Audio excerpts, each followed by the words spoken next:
What's up Pinas? Nandito tayo ngayon sa Doble Pares. Ito ay isa sa mga Filipino comfort food. Ang Doble Pares ay isang Filipino restaurant na dalubhasa sa pares. Isang tradisyonal na Filipino dish ng beef stew na hinahain kasama ng kanin.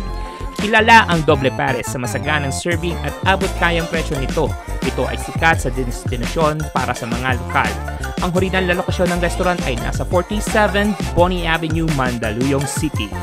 At ang nagpapa-espesyal sa Doble Pares ay ang kakaibang pagkuha nito sa pares. Ang mga pares ng restaurant ay ginagawa gamit ang malambot ng mga tipak ng baka na niluluto sa malasang sarsa at gawa sa sibuyas, bawang at toyo. Ang karne ng baka ay hinahain na may masaganang bahagi ng kanin at isang bahagi ng bone marrow.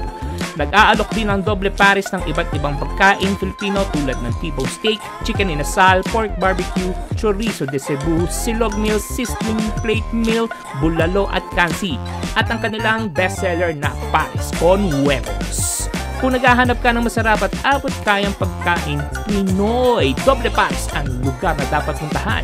Ang masaganang serving ng restaurant at magiliw na serbisyo ay ginagawa itong isang magandang lugar upang kumain kasama ang pamilya at ang mga kaibigan. Kilala ang Doble Pares sa masaganang serving nito at ang isang order ng pares ay sapat na upang ibahagi sa 2 o 3 tao.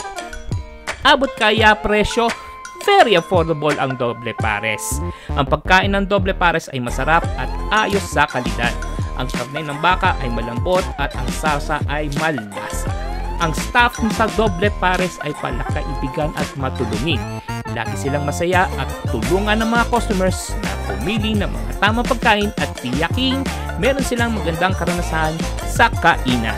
Kung sakaling nasa Mandaluyong City ka, siguradong tignan at subukan ang sarap at serbisyo ng Doble Pares.